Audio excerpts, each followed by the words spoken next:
रचना को अब यहाँ घुटन हो रही थी। उस रिपोर्ट को हाथ में लिए वह सदमे में पिछले आधे घंटे से खड़ी हुई थी। उसे यकीन ही नहीं हो रहा था कि उसके साथ इतना बड़ा धोखा हो रहा है। उसका पति मयंक उसके साथ इतना कुछ कर गया, उसे उसकी बिल्कुल उम्मीद नहीं थी। हाँ, तो वो दुनिया भर के ताने मयंक के प्यार में भुला देती थी। और कहाँ ये रिपोर्ट? मयंक का प्यार केवल छलावा भर था। क्या सच है, क्या झूठ, उसे अभी भी समझ में नहीं आ रहा था। पर इस बात को वो मयंक के मुंह से ही सुनना चाहती थी। लेकिन वो तो अपने परिवार वालों के साथ अपनी छोटी बहन सावी की सगाई में गया हुआ था, उसे अकेला यहाँ छोड़कर। क्योंकि अभी थोड़ी देर पहले ही काफ़ी हंगामा हुआ था। बरबस ही उसे वो दिन याद आ गया था जब 5 साल पहले वह मयंक की दुल्हन बनकर इस घर में आई थी। दोनों की ही अरेंज कम लव मैरिज थी।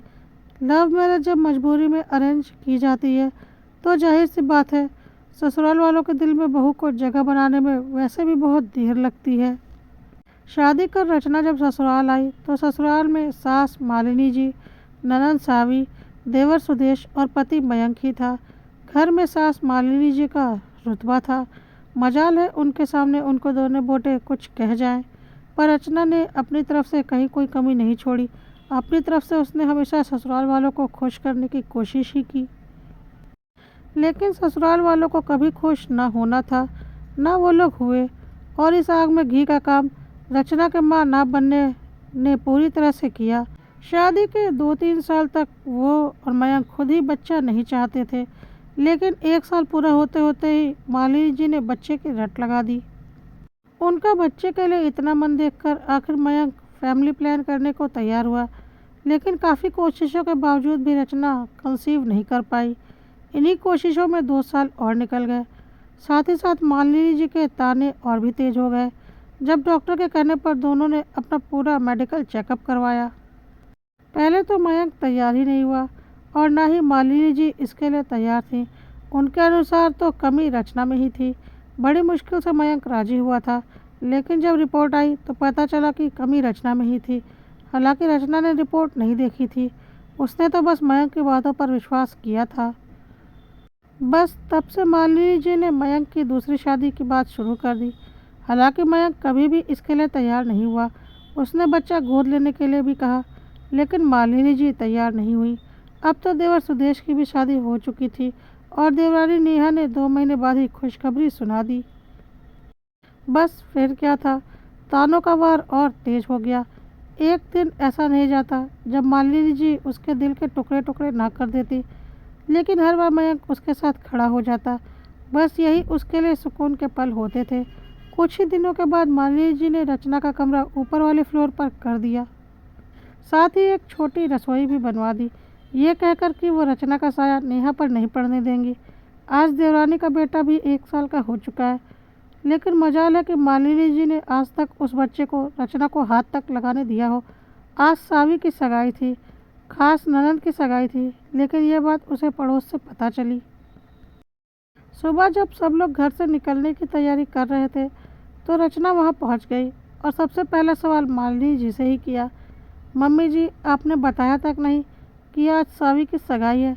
क्या मैं इस घर की सदस्य नहीं हूँ? मुझे जानने का हक नहीं है?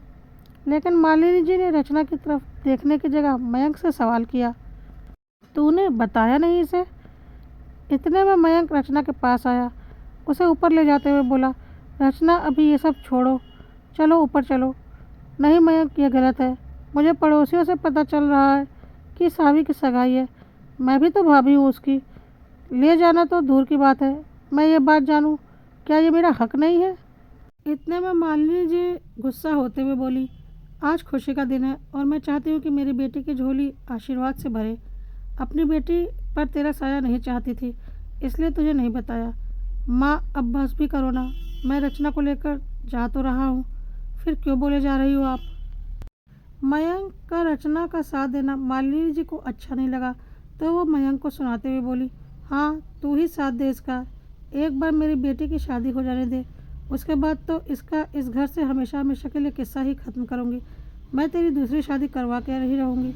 पता नहीं तू क्यों झेल रहा है इस बांझ को। बस करो माँ, एक शब्द भी नहीं बोलेंगे आप? अचानक मयंक बोला तो मालिनी जी चुप हो गई। मयंक रचना का हाथ पकड़कर उसे ऊपर लेकर आ गया। रचना की आंखों से आंसू बहे जा रहे थे। मयंक उसे समझाते हुए बोला, बस इसीलिए मैं तुम्हें नहीं बता रहा था। मैं जानता था कि तुम्हें दुख होगा, क्योंकि माँ तुम्हें ले जाने को तैयार नहीं होंगी। देखो रचना, मेरी बात को समझो। बड़ा भाई होने के नाते मुझे तो जाना ही पड़ेगा, पर मैं तुम्हारा दिल नहीं तोड़ना चाहता था, इसीलिए तुम्हें नहीं बताया। प्लीज़ मेरी बात को समझो। मयंक अपनी बात समझाते हुए बोला। खूब देर तक उसे चुप कराने की कोशिश करता रहा। तभी नीचे से मालिनी जी की आवाज़ आई, मयंक जल्दी चलो, देर हो रही है, लड़के वाले आ गए होंगे। सुनकर मयंक ने रचना को कहा, रचना देखो, मुझे अपनी जिम्मेदारी तो निभानी ही पड़ेगी ना। प्लीज़ तुम रो मत। अगर तुम इसी तरह से रोती रहोगी तो मेरा दिल नहीं लगेगा, और अगर तुम चाहती हो तो मैं भी नहीं जाऊंगा, मैं तुम्हारे पास ही बैठ जाता हूँ। कहकर मयंक वहीं पलंग पर बैठ गया। वहाँ पर उसे बैठा देखकर रचना के चेहरे पर मुस्कुराहट आ गई। वो अपने आंसू पोंछते हुए बोली, मैं भला कौन होती हूँ एक भाई को अपनी बहन की सगाई में जाने से रोकने वाली। मैं सावी के इतने खूबसूरत दिन को ख़राब नहीं करूँगी। तुम जाओ, मैं नहीं रो रही हूँ। कहते हुए रचना ने मयंक को वहाँ से विदा किया। मयंक को विदा करने के काफ़ी देर तक रचना यूं ही चुपचाप बैठी रही। फिर पता नहीं क्या सोचकर अलमारी की सफाई करने लगी। उस अलमारी की सफाई जिसे मयंक कभी हाथ तक नहीं लगाने देता था। काफ़ी दिनों से मयंक अलमारी की सफाई करने को कह रहा था। सो रचना ने सोचा कि मयंक को तो वक्त मिल नहीं रहा, इसलिए वही इसे साफ कर देगी। और अलमारी की सफाई करते समय ही ये रिपोर्ट वाली फाइल उसके हाथ लगी। बस तब से ही रचना यूं ही शौक होकर बैठी हुई है। कुछ सोचकर रचना उठी और घर को लॉक करके बाहर निकल गई। कुछ देर के बाद सब लोग घर पर आ गए। तब तक रचना भी घर पर आ गई। जब रचना वापस घर आई तो मयंक ने उसे देखकर कहा, रचना तुम कहाँ गई थी? उसे देखकर रचना को बात करने की इच्छा ही नहीं हो रही थी, पर फिर भी वह बोली, डॉक्टर के पास गई थी, मन कुछ खराब हो रहा था। क्या कहा डॉक्टर ने? मयंक ने फिक्र जताते हुए कहा, डॉक्टर ने कहा कि मैं माँ बन सकती हूँ, मुझ में कोई कमी नहीं है, इसलिए आते समय रास्ते में मिठाई लेकर आई हूँ। कहते हुए रचना मिठाई का डब्बा लेकर मयंक के पास आई और उसे खोलकर मयंक का मुंह मीठा कराने लगी। पर मयंक ने उसका हाथ रोकते हुए कहा, पर रचना, वो पिछली मेडिकल रिपोर्ट तो। अरे हाँ, वो मेडिकल रिपोर्ट, उस रिपोर्ट में तो कहीं नहीं लिखा था कि मैं माँ नहीं बन सकती हूँ, है ना मयंक? रचना ने प्रश्न भरी नज़रों से मयंक की तरफ देखा। तब तक मालिनी जी बोली, अब चाहे तू कुछ भी तमाशा कर ले, तू इस घर में नहीं रहेगी। अब तो मैं अपने बेटे की दूसरी शादी करके ही रहूँगी। तेरे जैसे बांझ को मैं इस घर में बिल्कुल ना रहने दूँ। बांझ? आज ये शब्द चुभ नहीं रहा मुझे। जानते हो क्यों मयंक? क्योंकि आज तुम्हारी रिपोर्ट मेरे हाथ आई। ये बांझ शब्द तो उस धोखे का बहुत छोटा सा हिस्सा है जो तुम मेरे साथ कर रहे थे। तुम्हारी माँ मुझ पर तानों के वार पर वार किए जा रही थी और तुम चुपचाप सुने जा रहे थे।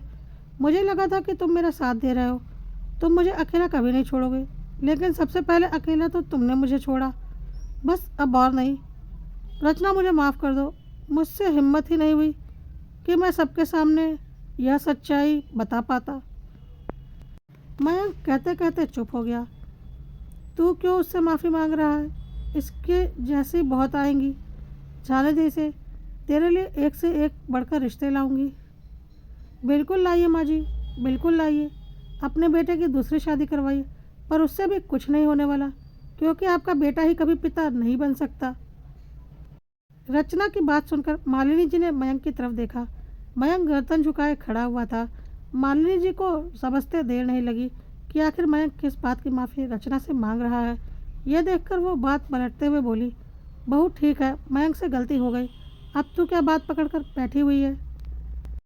बच्चा नहीं हो सकता तो बच्चा गोद तो लिया जा सकता है। अरे वाह माँ जी, बहुत जल्दी पलटना तो कोई आपसे सीखे।